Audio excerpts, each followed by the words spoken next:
Hello friends, இன்றைக்கி பார்த்தீங்கன்னா காலையிலேயே பீச்சுக்கு போகலான்னு கிளம்புனோம். ஆனால் அந்த பிளான் கேன்சல் ஆகி அப்படியே தேட்டருக்கு வந்துவிட்டோம். ஜுராசிக் பார்க் ரீபர்த் அப்படின்ற படத்துக்கு தான் வந்தோம். அதனால் நானும் எங்கள் அண்ணனோட ஃபேமிலியும் குழந்தைங்கள்லாம் கூப்பிட்டுட்டு வந்துவிட்டோம். அண்ட் ஃபஸ்ட்டு என் பையன் கூட சேர்ந்து நான் படம் பார்க்க போகிறது இப்போ தான். கிட்டத்தட்ட ஒரு 2 வருஷமாக நான் வந்து படம் பார்க்க தேட்டருக்கே போகல, நான் ப்ரெக்னெண்ட்டாக இருந்ததுலேருந்து.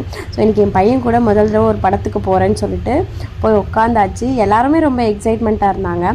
இந்த காட்ஸிலலாம் வரப்போகுது அப்படின்னு சொல்லி நாங்கள் கொஞ்சம் அவங்களோட எக்ஸைட்மெண்ட் வந்து தூண்டி வச்சுருந்தோம். ஸோ எல்லோரும் 3D மூவின்றதுனால கண்ணாடிலாம் கொடுத்துருந்தாங்க. அழகாக கண்ணாடிலாம் போட்டு பார்த்துட்டு உட்காந்துருந்தோம். என் பையனும் என்னடா இது எங்கேயோ கூட்டிகிட்டு வந்து உட்கார வச்சுருக்காங்கன்னு சொல்லிட்டு ரொம்ப இதுவாக பார்த்துட்டே இருந்தான்.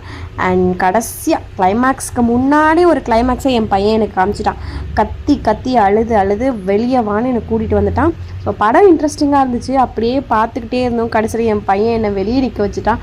எல்லோரும் உள்ளே வந்து படம் பார்த்துட்டு இருந்தாங்க. நான் வாடா உள்ளே போகலான்னு கூப்பிட்றேன். நம்ம வீட்டுக்கு போகலான்னு சொல்லிட்டு வெளியே வர கதவை பிடிச்சிட்டு நின்றுட்டான். கதவை தவிர வெளியே போகலான்னு. சரி, நான் அவனை சமாதானப்படுத்தி உள்ளே கூட்டிகிட்டு வரதுக்குள்ளே படம் முடிஞ்சு போச்சு. கிளைமேக்ஸே பார்க்கல. அதுக்கப்புறம் போயிட்டு ஸ்நாக்ஸ்லாம் சாப்பிட்லான்னு சொல்லிட்டு ஒரு கடையில் வெயிட் பண்ணோம். ஏன்னா உள்ளே எல்லாமே ரொம்ப காஸ்ட்லி இல்லை, அதுக்கு நம்ம வெளியே கொஞ்சம் திருப்தியாக சாப்பிட்லாமேன்னு சொல்லிட்டு எனக்கு தான் இந்த டீ மோமோஸ், அதுக்கப்புறமா bread omelette, chicken bread omelette, அதுக்கப்புறமா ஃபலூடா எல்லாத்தையும் சாப்பிட்டு போயிட்டோம். நார்மலாக கேமரா வச்சா பாய் சொல்லுவேன். இந்த வாட்டி கேமரா வச்சு தான் அவரே பாய் சொல்லிட்டாரு. So bye. அண்ட் வீடியோ பார்த்துருக்க எல்லாருமே மறக்காமல் சப்ஸ்கிரைப் பண்ணிவிடுங்க.